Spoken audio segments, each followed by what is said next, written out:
Hello, everyone, and welcome to another Teacher Joseph podcast. Today I'm asking the question, what motivates you? What motivates you to get up in the morning, to spend time with family? What motivates you to do the things which are important for you in life? When we come to English learning, there are two types of people. There are people who are very motivated by rules.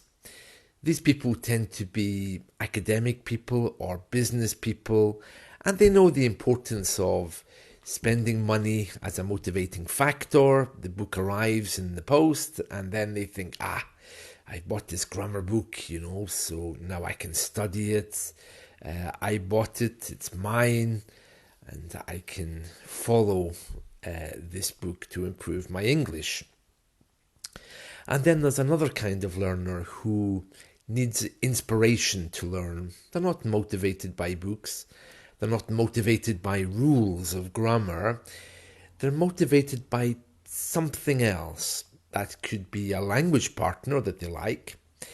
It could be something in a culture that they like. It could be something they've read which has lit a fire inside them to know more.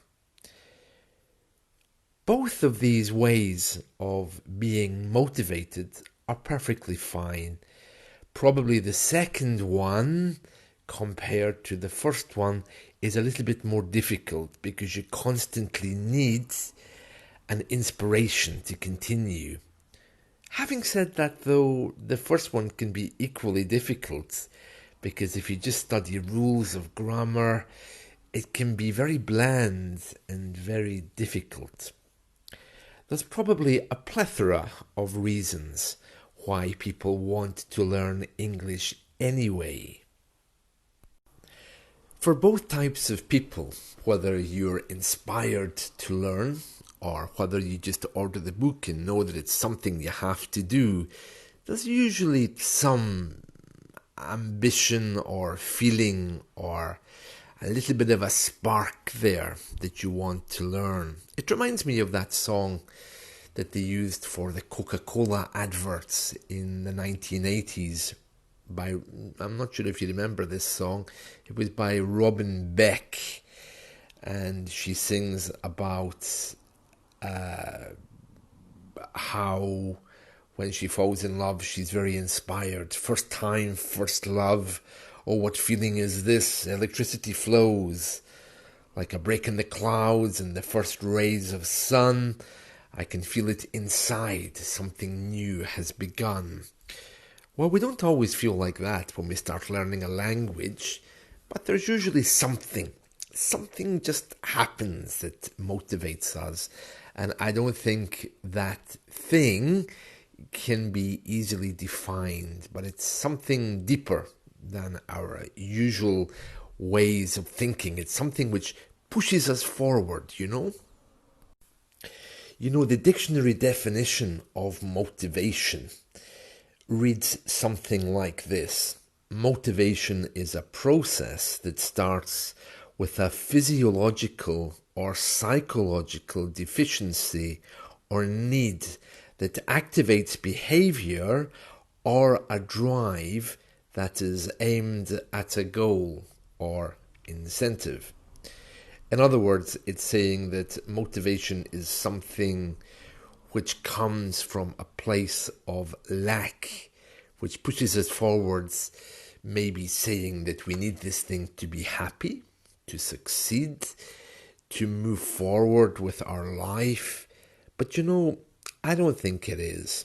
Having spoken to, thousands of language learners over the years, I don't think motivation comes from a place of lack. I think it comes from a place of love. When you feel motivated to do something, it's kind of the same as when you have a moment of love, when you have someone around you that you like and you have that inner joy inside of you. Motivation can feel just like that. It is true that it can be easily confused with perhaps something which is lacking in you that pushes you forward, but I don't think it is. And I think the more we tell ourselves that something is missing and we have to push forward, the worse it gets. Because time passes and you think, oh my God, I haven't got that promotion at work yet. So I only have 6 months left, Or we set a timetable for ourselves which says, oh, I wanted to learn English within 3 months. And look, it's a year later and I've done nothing. But those kind of things aren't triggered by motivation. Those things are just, wrong deadlines and perhaps a little bit of bad luck. I really think motivation is something much more loving and something much more stable than something from a place of lack. And I think if we learn to see it that way, then it should be available to us every day. Sometimes we do things because we don't feel happy. And we think, I think that if I do this thing, I'll be happy. But it's really much better if you begin doing whatever thing you want to do, in this case, learning English, actually from a place of happiness, thinking, I could be happier doing this, but I'm already happy.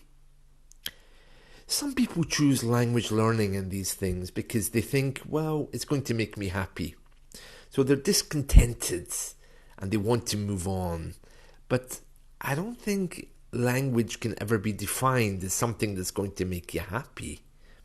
And this is where motivation comes in, because there's a sense that motivation comes from deficiency, just as we've read in the dictionary definition. But I don't think it does. I think if your new project, learning English for example, comes from a place of happiness and completeness, then it's much easier to find motivation at every moment. So the obvious question is, where do I find that motivation? I go to my grammar book, I look at it, nothing happens. Some days I don't feel like studying. Why is that? We're not robots, that's for sure. But as I mentioned many times during these podcasts, I find that taking a few moments every day just to close my eyes and sit in the silence allows me to reset my thoughts a little bit. Because we have so many things floating around our minds that it's very hard to focus on anything. In other words, if motivation is something which comes from deficiency, then it's very soon depleted very, very quickly, as all these things which need to be done during one day come before us. So, sitting down, closing your eyes for 20 minutes, a few deep breaths, putting the world to one side really helps you focus on your priorities. And if you ever want to know where to find motivation, it is there. It definitely is there. But if you go looking for it, perhaps from a place of deficiency, then it's kind of harder to find. So, how does this all relate to learning English? Well, again, it all comes back to what motivates you. If you're motivated from, let's say, for example, some kind of feeling of lack, something that you want or something that you need, I think that can eat up a lot of your energy, because you're never going to be satisfied even when you get that thing. Learning English from a place of happiness, but you could be happier, means that learning English can be a joyful experience, something which brings you happiness. It's very deep, isn't it? But it's definitely something to consider. Well, that's all from me for today. I hope you've enjoyed this. Let's talk soon. Bye-bye.